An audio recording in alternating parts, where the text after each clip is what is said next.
Mm, mm, mm, mm. Mm, mm, mm, mm, mm, mm, mm, mm, mm, mm.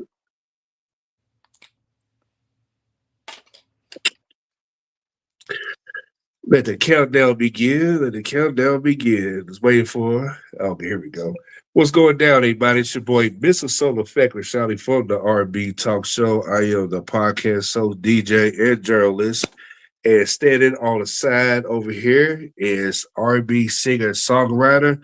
I'm pretty sure you saw it on TV, tearing up the stage. I know you done heard her music. I know you done seen her perform in different places. You know what I'm saying? I don't know where you was at. I know where I was at. So give it up for Beth, right here on the R&B Talk Show. Hey, how are Yeah, man. you tonight? Oh, pretty Good good, pretty having good. you. Pretty good and stuff, just welcome to be on here and stuff. I was, I done heard a lot of your history. I looked some stuff up on YouTube Mhm. and I was like, man, where she's been at? You know, say she had been on my platform. What's up? Aw, And thank you. stuff. Thank you so much. Thank you.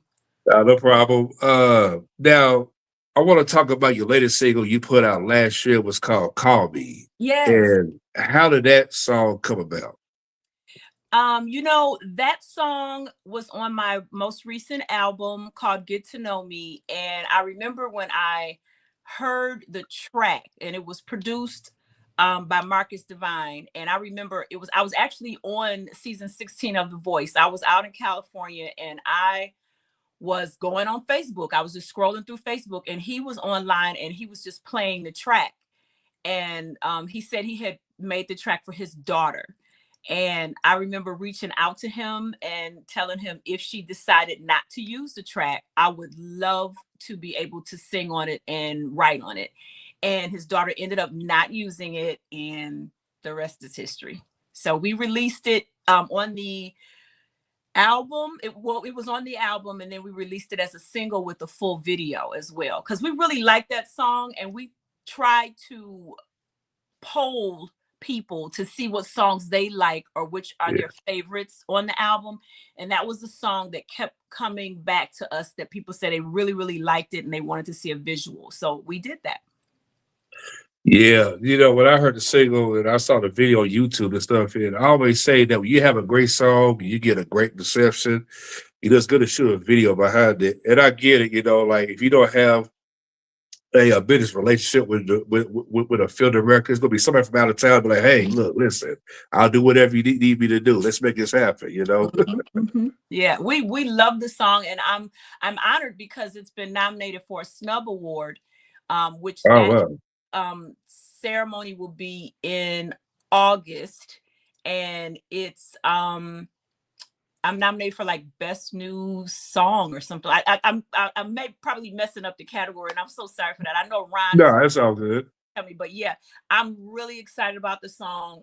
People are really loving it, and we're getting a lot of good feedback. So yeah, thank you. No problem. I tell you, I done interviewed a lot of independent. I do a lot of artists who are independent, half of mainstream, and I'm like, man, y'all got good music. Like, what's going on, man? Like, like y'all not put it out, but I guess it's whoever's on their team not get it together. It's easier said than done. You can put out great material, and a lot of times if you don't have the machine behind you to push it, and the machine means the dollars, then a lot of times it's the grassroots and it has to go and grow by word of mouth, and that very well can happen and does happen. So we're just continuing to let people know about it, post about it, and things like the nominations from Snub Awards is great to get more awareness for the song. Yeah, that's true. You're right about that. When it Oh, comes to Song of that, the Year. Yeah, nominated for Song of the Year. Thank you, Ron. So Song of the Year nomination is great. And I've got some great people in the category with me that are nominated with me. So it's I'm really excited about that. yeah, stellar. Well, I mean, that's huge. I mean, it's like anytime we get nominated, no matter if you win or lose, hey, you there. I mean, open up a lot of doors to Mhm. whatever. Uh, yeah. And stuff. So I want to start from the very beginning, as far as your childhood, when it comes to inspiration of singing. Who inspired you to sing? Was somebody in the family, or was one of the artists that caught your attention? And you be like, I want to see if I can do this. My favorite singer of all times is Whitney Houston. So Oh, yeah. watching her as a little girl was what motivated me and made me want to sing. And I think, the inheritance of the music from my late father, Johnny Griffith, who was a funk brother with Motown, he kept music playing in the house all the time. So I just grew up hearing music as a little girl all the time. When Whitney Houston first came out with that album, and I was a little girl looking at her, and I was just like, oh, wow, I want to do that. I want to be like her. I want to sing like her. So she was my main inspiration. My dad's playing the music, and that's one thing, but seeing somebody who looks like you in front of the camera and singing how you hope to be able to sing anywhere close to that, that was my inspiration. Yeah, it's crazy too. It's funny you mentioned though, because I don't think she get the credit she deserves of putting brown skinned women on the map. You know what I'm saying? Yeah, because I saw that and I'm Yeah. like, she's brown like me, she's tall like me, she's thin like me, and I'm like, oh my God, I love her, and fell in love with her. She's my ultimate favorite artist. We share the same birthday of August the 9th, and I've got an opportunity to actually work with her. I was her body double and her stand-in in her last movie, which was Sparkle. So making that connection with her, dreaming about her as a little kid first, and then later on as an adult, making a connection with her in real time was just amazing. Wow, that's like manifesting right there, you can say. Right. Yeah, really. Because speaking of her, before we get, to your upbringing, where was you at when you found out she passed away? I was in Detroit singing downtown. I was singing we have in the wintertime, there is an area in Detroit called Campus Martius Park, and they turn it into an ice skating ring. And I was literally in the middle of the ring, and I was getting ready to perform. And that's when I found out she had passed away. Wow. Yeah, I mean, man, I swear, social media was not at its peak yet, but man, Right. that was everywhere, man. And it was Grammy week. We all know that it was Grammy week. So that was just, it was devastating. And I had just been in contact with her assistant the week before, because I was going to New York the week before. So it was devastating. She's my favorite. She's who I looked up to, and she's who I aspired to be like as an artist. So to hear that, and to hear that right before I performed, it was like devastating. So yeah. I remember exactly. Yeah, man. R.I.P. to the Queen and stuff. I think this month marks the 14th anniversary. I could be mistaken and stuff. Yeah, this month is she passed away, and it is it's bittersweet every year, because you think about how great she was, her contribution to R&B music, and how her legacy is continuing to live on. And as an artist, and you make your mark, and then you're not here, and then you continue to live on and still inspire people, then that's great. You did your work. Yeah, absolutely. Absolutely. From the time you was a child and stuff, you would sing around the house. Did your parents or your family encourage you to say, hey, like sing to us, or or that kind of like came later? No, I was not that kid that put on performances at home. I wasn't that kid. I liked music, and I liked to listen to the radio, and I had my favorite songs. And I think my parents told me that they saw something in me as a kid, my personality and gestures and things, but I wasn't the kid that would get everybody in the room and perform and do a show. Like, I wasn't that kid. I was very shy. I was very reserved. I was very insecure. And so wanting to sing was something that was so deep inside of me that I had to work to pull it out. You know, so much so that even when I got to school and got in the choir or got in the glee club, or, you know, the stuff that they have in school or they used to have in school, my teachers heard me singing and they heard my voice and they would tell me that they thought I had a good voice, you know. But I really didn't come out of my shell to performing until well out of high school. I was just really insecure and really afraid. I struggled a lot with that. You know, you hear about some artists that they tell you they were performing as little kids and, you know, singing in talent shows and singing at church. And I wasn't that kid. You know, I didn't like to get up in front of people. I didn't know my voice and I didn't know my talent. So, and my parents actually pushed me towards getting my college degree and getting a job and not going into the music business. My mother was a teacher for 45 years. And my father was with Motown until they left and went to LA. So he had a bad experience with that situation. So he didn't want me, even though they knew I was talented or they felt that I would be talented. They didn't want me to go in that direction because my father didn't want me to experience the hurt that he had experienced with Motown leaving the way that it did. So they were like, you know, you need a sure thing. You need to go to college. You need to get your degree. So I did. I went to college. I have my bachelor's in business. And but I wanted to sing. And as I got older, I was like, I don't want to go into the corporate world, even though I did do that for a minute. And then I was like, no, I'm gonna pursue my music. Yeah, because I know that, you know, like it's kind of like one of the type of things, you know, when you're a young adult, you know, 21, 22, 23, you hear that inner voice and you be like, listen, I don't know what's going on. I got to do this. I got to do this. I'm And that's feeling what something in the air. I got in a band, you know, and I started gigging around the city and gigging around metropolitan Detroit, suburban areas. And I did that until I was like, okay, I've done that. Now I want to go to bigger stages. I want to pursue some other things. And it was just a gradual process for me.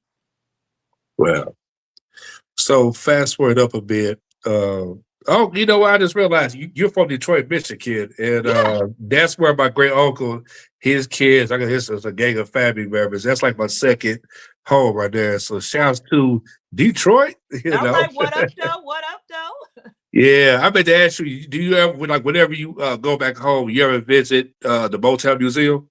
I do. I work with the Motown Museum. Yes. Oh, okay. Yeah. So, I Yeah. mean, I'm home now. This is where I currently live. And I was just there a couple weeks ago working with them. So I do work with them on, you know, different events and programs that they have with aspiring artists that they come through the museum and different programs. They have a wonderful program starting from, I think, middle school to up to high school for kids in the summer. And then they also have a program called the Amplify competition, where it's set up like a vocal competition. So people apply by sending in a video that they can sing, and they're selected, and then they go through a mentoring process, and then there's a huge showcase, and then they win. A winner is picked. So they've been doing that for a couple of years. It's a great platform for aspiring artists in Detroit. Wow. And so I've Yeah. served as a mentor, coach, judge, all of those things for Amplify. And then I also work with the kids in the summer program, helping them to develop their ear and their voices and their talents moving forward. Okay. Yeah, I'm gonna be there this summer because I mean I got family over there, but my cousin was like, Rashad, you know, you gotta come there. You know, they have, you know, it's like it looks different now. And I say, Yeah. I know. I've been looking at the pictures. It's been like 6 years, so I'm gonna come there this year. And I love working with the museum because that's part of my heritage. That's part of my legacy from my father. So I love being there. I love working with them, and I'm appreciative that they have me. So yeah, I love it. That's awesome and stuff. Uh, now, speed up a little bit. You know, I just realized though. So your dad is the legendary Johnny Griffith of the Funk Brothers. Yes. Yeah. So Wow. as I just mentioned, that's my legacy, for my dad working with Yeah, Motown. it just hit me. And I was like, wait a minute. Now I said that's a 5K now. Yeah, so that's why I love working with the museum. That's where my dad worked, and left his legacy on American music, R&B music, black music, pop music. He played on, you know, so many Motown hits. Yeah. So yeah, I love working there. Now, correct me on this. You saw background for Anita Baker and Kem. I sang for Anita Baker. I currently work with Kem now. Yeah. So how Mhm. did the situation with Anita Baker first came about? So, she's from Detroit, and I was working with Michael Powell, a, who was her producer and who started her out when she was with Chapter 8. And he and I started working together, and he took me to her, introduced me to her because she was looking for some singers, and that's how I started working with her. So I toured the world with her for 5 years, Wow. and that was an amazing experience. I learned a lot from her. It was educational, it was exciting, it was a roller coaster ride, it was all of those things wrapped up. So I loved working with her.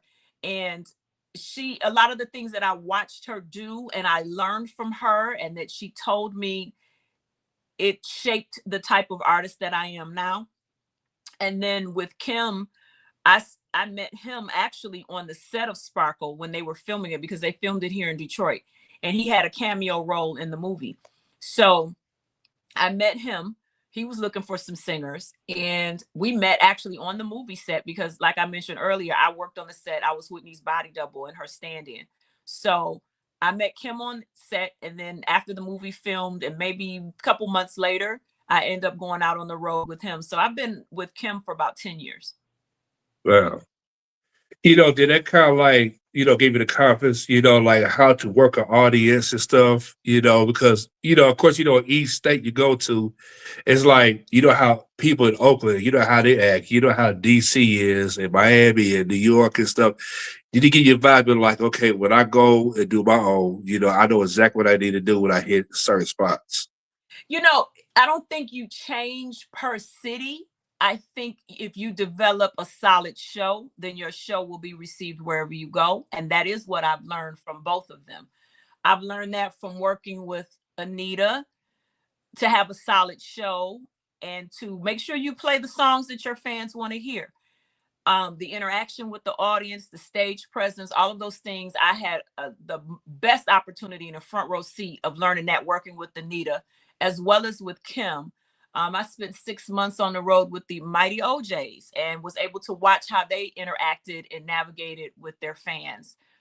I've spent time on the road with Najee as well, and watch how he interacts with him not being a singer, but him being an instrumentalist. So I've been able to see these different artists work with the urban adult contemporary fan, the UAC fan. So it's really been a learning experience for me, and all of them have definitely influenced me, how I perform, how I interact with fans, how I act on the stage, how I interpret what it is that I need to do. Like I just don't think you need to change per city. I just think you need to know your fan base. And if you tap in with your fan base, each city is pretty much the same, especially if you have a solid show. So if you have a good show, great show, you're playing the songs they want to hear, and you interact with them, then you can't lose. You don't miss.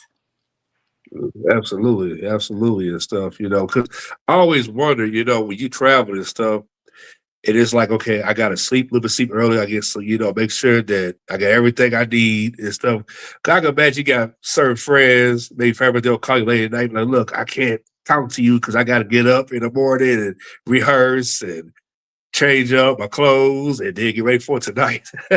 My life is pretty normal. In the sense that my friends, they call me when they want to call me. And a lot of times I just talk to them when I'm doing stuff, they know sometimes I have late nights. So I have certain friends that I know are up really, really late. And those are the ones I may talk to after a show. And I've got a 2 or 3 a.m. lobby call. And I sometimes I don't want to go to sleep. I want to stay up because I don't want to fall asleep and can't get up. Right. So I got friends that are like that. I have friends that get up early in the morning. I'll talk to them before I catch a flight. All different kind of friends, but my friends are, I can call them anytime. They can call me anytime. You mentioned packing. I'm actually packing now because I'm leaving Monday. I'll be gone for about 7 days. So it's just a lot of planning and making a list so you don't forget things and making sure you just dot your I's and cross your T's before you leave. And as you were mentioning DC, we're headed to DC this week. So yeah. Oh well, I tell you, you're definitely blessed to work with so many, icons that have helped shape what R&B music is today. Absolutely.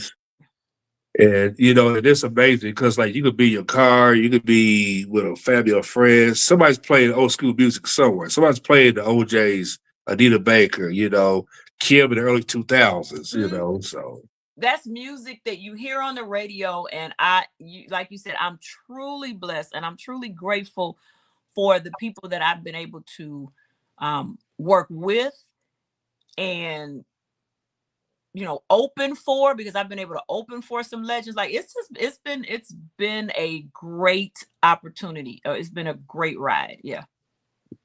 And it's not over. And that's what I'm excited about. There's most stuff about to happen and I'm excited about. Now you were part of SAG-AFTRA, and so what made you want to tap into acting? I think what people may or may not realize is SAG-AFTRA is related to singing as well. So I have music that has been placed in television and movies. So that's where SAG will come in. And SAG also is when you do television shows, because I've done The Voice, which is a SAG-AFTRA program. I've also done Dancing with the Stars, sang on that. So that's a SAG-AFTRA program. So, all of these were related to music, not necessarily acting, but they do cover, SAG-AFTRA is, does music and movies and television, but anything that goes into music and television, that's what SAG-AFTRA covers. So you got to have a theme song. You got to have songs that are played. They're hiring singers to do certain things, and that's where SAG-AFTRA comes in. Well, so fast forward up a bit, when you was able to, perform, because here it was like the beginning of you was, working with Anita, OJ's. You thought to yourself, like, man, I can't wait till my time gets there, like I know God got me, and I can't wait to, show my skills, open up for different people and stuff. When did that arrive when Beth arrived that time? So when I was with Anita, I wasn't really trying to be a solo artist. I was not interested in it. I was still in my era of I'm good doing background. I was really good doing background. I didn't even want to be a solo artist. Mike Powell was the one that told me he wanted me to be a solo artist. He thought I would be a great solo artist. And he helped me with my very first album that I released in 2017. And I did a remake of I Just Want to Be Your Girl that Anita Baker originally did with Chapter 8. So I did a remake of that song, Gifted to Me by Mike Powell, because he produced it and wrote it. And that was his nudge. That was his push for me to go solo.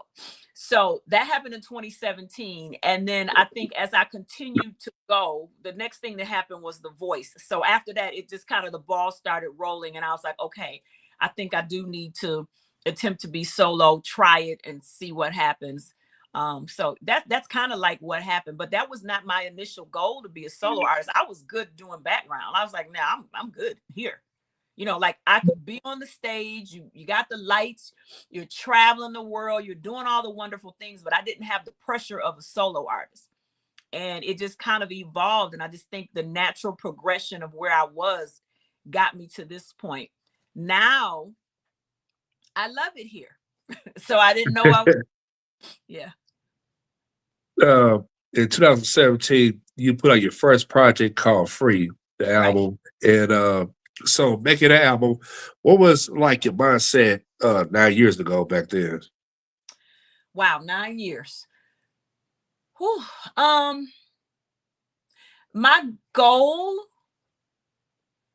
was to make sure I completed the project. Actually, I didn't want to be that artist that started, because, you know, I know people and I've heard people start on an album and you just never see the album. You know, they always working on it, but it never is complete. I didn't want to be that artist. I said, I'm going to start and I'm going to complete it. And after I did it, that's what got me to The Voice, actually, because one of the scouters for the show heard my album. So that's what actually got me there. So I just kept, it just kept going. And then I decided to do a second album. And in March, we starting on the third. So it just kind of started happening. I'm really excited about my third album because you just made me remember it's been 9 years from my first album. So to see my growth, my development, my progression after going on 10 years, you know, I'm super excited about that. And I'm very comfortable in this space of being a solo artist, but I had to get here. I wasn't there at first. No, I wasn't there. Oh no, I wasn't there. But I'm getting to really, I love being here. And I love being able to express myself the way I want to. And I'm getting more comfortable in my skin to be able to express myself and be unapologetic about what I want to say and how I want to say it. So it's been truly a growth for me. Yep. You know, for you, you know, and when it comes to honest names, you thought to yourself, like, you know, do I want to call myself up a government name or do I just want to shorten it and I want people to know, you know, me, you know what I'm saying? You know, just the name, you know what I'm saying? Because it's going to be different where you got like the singer, her, you got Sierra, you got certain people. So what was kind of your mind like, what should I call myself or should I just, you know, whatever work? Well, I think for me, being a Black woman, my name is unique, being named Beth, because there's not, you don't really meet Black women and their name is just Beth. Their name is normally Elizabeth or, you know, Bethany or something like that. My name is just Beth. So that alone to me was different. And my last name is hyphenated. It's a tongue twister. One of the things we're working really hard on is getting people to just call me Beth. They want to always say my whole entire name, and that is not what I go by. So what happened is when I went on The Voice, I was going to go by just Beth, but there is a country artist that is out with that same name. And because they had branded their name already, they would not let me just use Beth. I had to use my entire name. So even though that's what I went on by the show, it's kind of stuck and that's what people call me, but that's not what I perform by. So I perform by just Beth with the uniqueness of me being a Black female, just being named Beth, just that plain, because you know, it's not a African-American name. That's not a common name for us. Yeah, yeah, you're right about that because when I was told this stuff, I went to like when I was in elementary, when I was like in the fourth grade, I went to school with a white girl named Beth. Uh-huh. I had a co-worker named Beth. And you're But the they weren't only Black. sister that I know in America named is Beth. Yeah. You know, so Yeah, they like, were they were wow. not Black, and I can tell you that normally. And the funny thing is, I used to didn't like my name, Yeah. and my mother and father told me that because my mother's name was Elizabeth. So she just gave me the last 4 letters of her name, which was Beth. She thought it was different and unique. But I went to my parents when I was little, and I told them, I said, I don't like my name. You know, why isn't my name like the other Black kids? Why isn't my name Keisha, Sharika, or something like that? Because that's what all the kids' names were, right? And my mother told me, and it stuck with me, and it made me love my name. My mother and father told me, they said, you will never be denied a job application. You will never be typecasted because of your name. So I promise you, every application I've ever filled out, whether or not I got the job, I at least got the interview, because they never expected me to be Black. And I've literally walked into job interviews, and I walk in and they're like, can I help you? And I'm like, yeah, I have an interview. And they looking at me like, with who? And I'm like, my name is Beth. I have an interview. And they're like, oh my God. So I at least got the interview. Whether or not I got the job, I got the interview. And there was a lot of jobs that I got because I got in the door and they were able to meet me and talk to me, and there was an interview. So my parents were very specific and strategic by naming me Beth. And with that information, I said, it's my due diligence to use my name the way they wanted me to. So that's why I go by just Beth. Wow, big shout out to your parents, on making that conscious decision, and say, yeah, because whenever you hear, Keisha, Erica, Pam, and all that, those names, there's nothing wrong with them, but you can be, stereotyped by your name, and those sometimes those applications go in a circular file, which is the trash, if they don't want a certain type of person in their business. That's true, yeah, because whenever you hear names like that, people are like, oh God, she's gonna come in here, gonna act like, yes, here we go, you know what I'm saying? And better get ready. Stuff, so, big shout out to your parents, for, having a meaning behind that to give you the confidence, like, you know what, okay, I'm good now, and, say, rest my way and stuff, Yeah. Now, okay, now let me get, okay.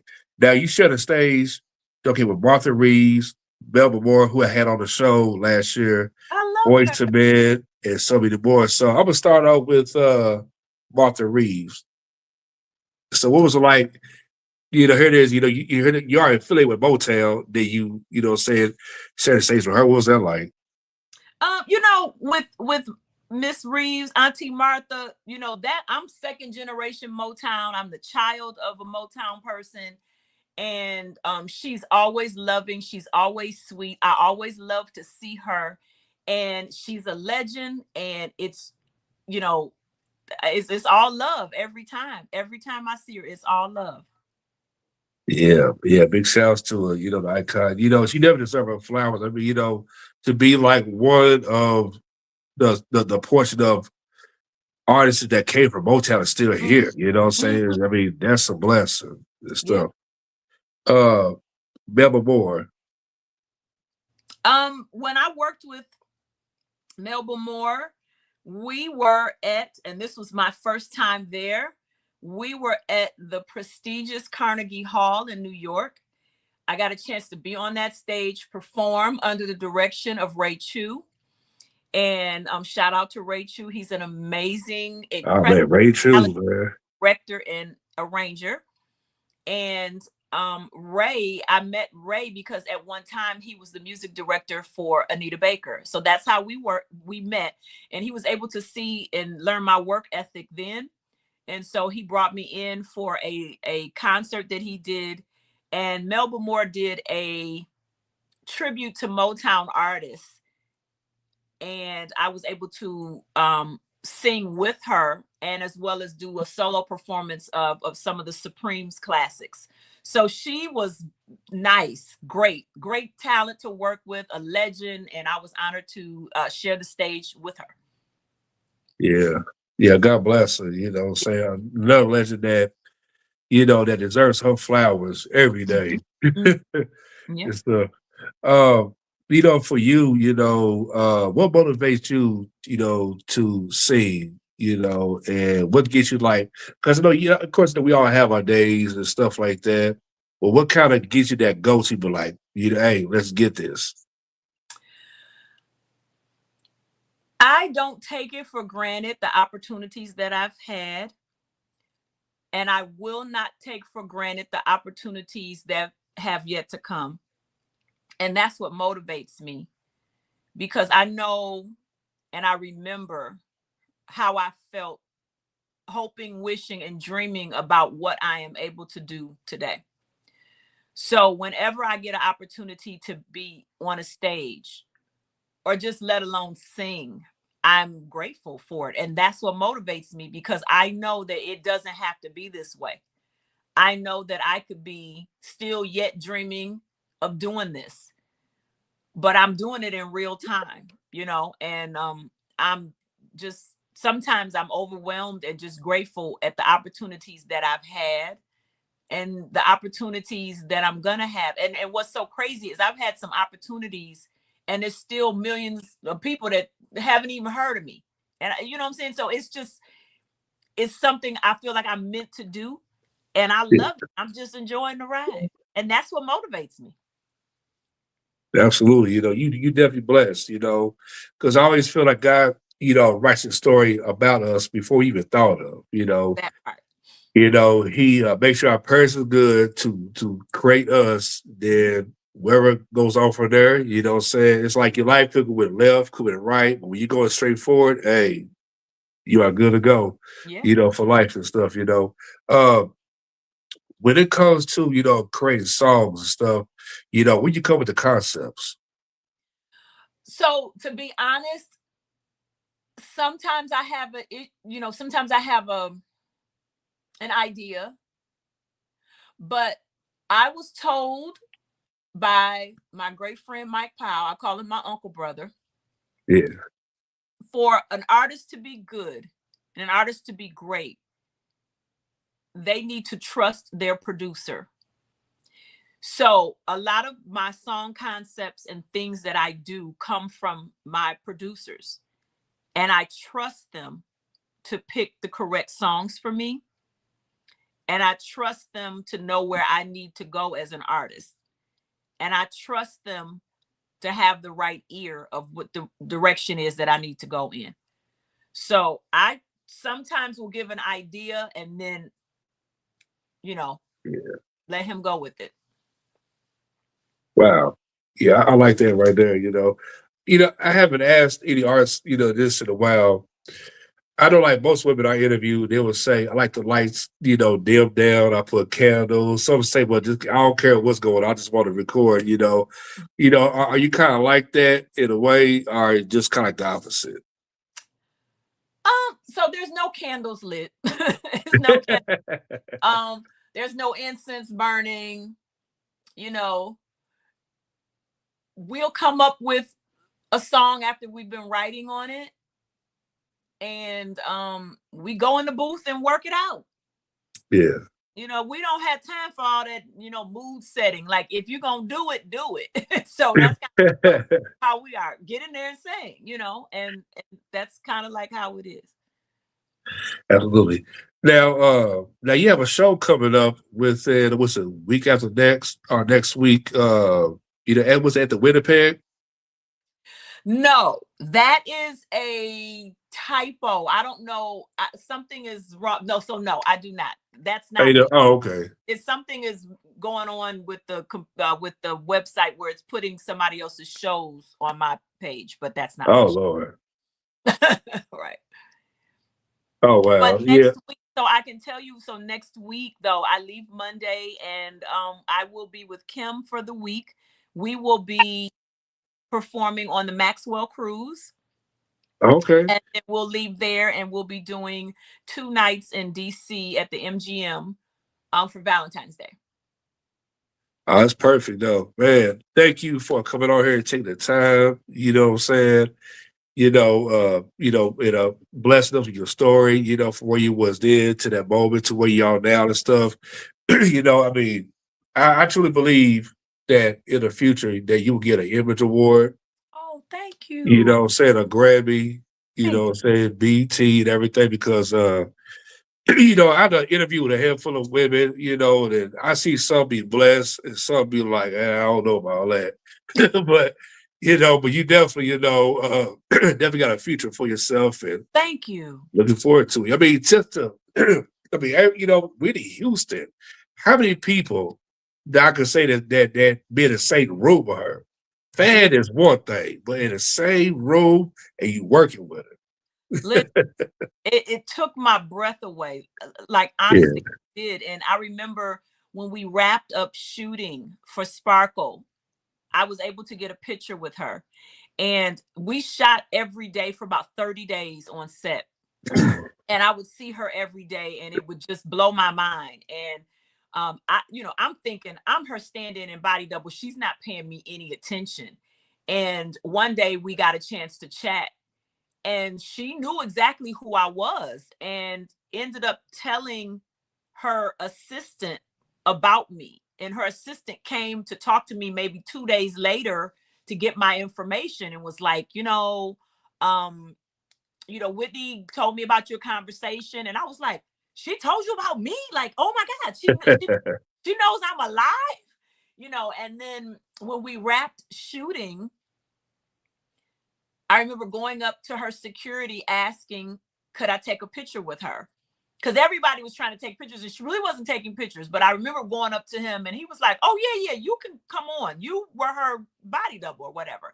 And they took me to the side and I took the picture with her. And I remember just crying. I ran to the bathroom after we took the picture and I busted out crying because Right. it was just surreal to me because she had been like my dream, and then to be able to talk to her and touch her, and she was real. She wasn't just Yeah. this image that I saw on television or saw in the movies, Bodyguard and all that stuff. She was a real person and she talked to me and acknowledged me. And as an artist that had not even begun to record my own music yet, Wow. it was surreal for me. So yeah, that was probably one of the biggest things in my entire life. I'll never forget it. And shout out to Ulysses Carter, who was her coordinator and assistant. He and I have become dear friends. We talk all the time on our birthday, because Whitney's birthday is August the 9th. My birthday is August the 9th. Wow. And her assistant's birthday is August the 9th, believe it or not. Wow. So we talk and we share a special bond. We met on the movie set, and I cherish that relationship. I cherish the fact that, like I said, Whitney knew I existed. So that's enough for me. I was like, Lord, you can take it now. But I was blown away because she was, everybody has that person that they love, and she was my person and still is. I was just thinking a second ago, and she was alive today and knew about social media. I can imagine she would have been like, "Hey, go get my girl's song, Beth." Say it right now. Well, and I don't tell this a lot, but she had inquired about my availability because they were getting ready to do Waiting to Exhale 2. Wow. And she had inquired about my availability to be her stand-in for that movie. But she passed away. Yeah. So there was going to be an opportunity for me to work with her again. And, it didn't happen. But what did happen was enough to change my life forever, because you dream about doing certain things, but they seem like they're not going to happen, or they seem so far-fetched and they seem so big. And it's like, oh, I'll never do that. I'll just hope and wish. And my wish was to meet her. And I never thought it would happen. And not only did I get to meet her, I got a chance to work with her. And yeah, it changed my life. And at that point, I felt that nothing was too hard for me to ever do. There was nothing too big that I couldn't accomplish. There was no mountain that I couldn't climb. I know I sound all dramatic, but I mean, I felt like it. The one thing that I thought was never going to happen, because you see Whitney and she's huge. She's larger than life, right? And then I'm standing there talking to her and I was like, oh my God. So, yeah. Wow. For those who don't know what a stand-in is, what is a stand-in? So a stand-in is on a movie set is or a television show if they have them on television show. Before the filming actually starts, the camera crew, the production, they have to set up lights, they have to set up the staging where everything is going to be. So every actor has for the most part a stand-in. And that person goes in and literally stands where the actor. So I was considered the B team. Whitney Houston, Jordan Sparks, Mike Epps, they were all in the movie. They were the A team. They would be standing literally in the same room with us over to the side, and they would be watching where production placed us, adjusted the lighting. I would have to put on whatever color Whitney was wearing that day. I would go to wardrobe and they would put me in that same exact color so they could match the lights and everything.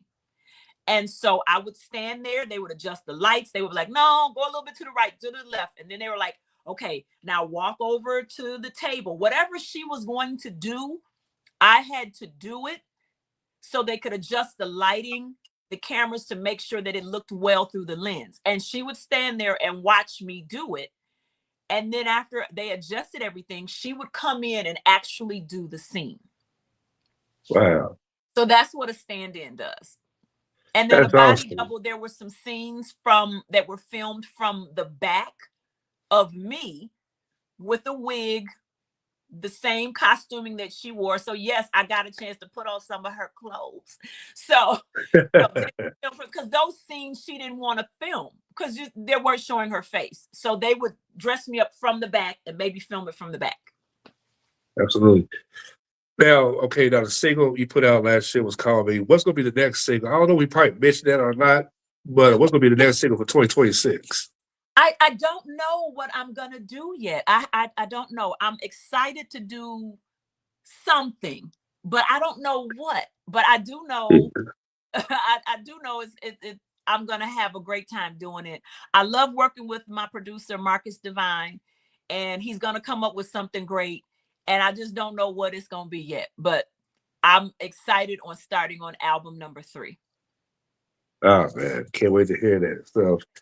I want to give big shouts to all the viewers, dropping comments. I know you guys see it on the right hand screen or left hand screen, wherever how it's angled and stuff. Big shouts to Ron, for requesting this interview. Yay. You know what I'm saying?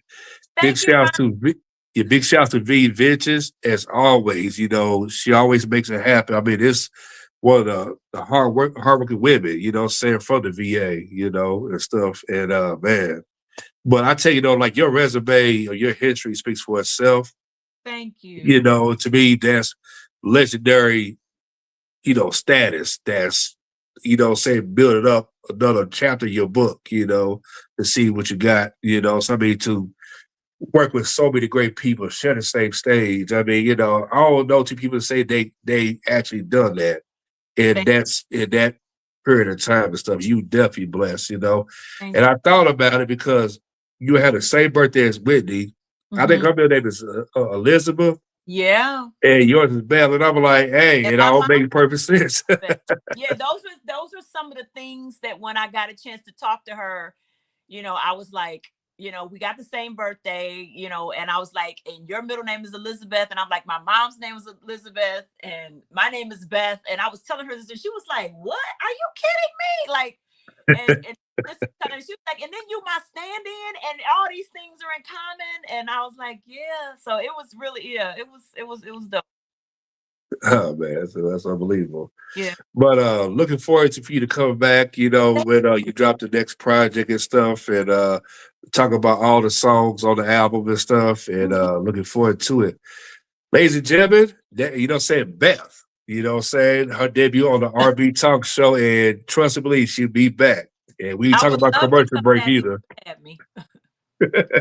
Thank you. No problem though. All right, we out of here.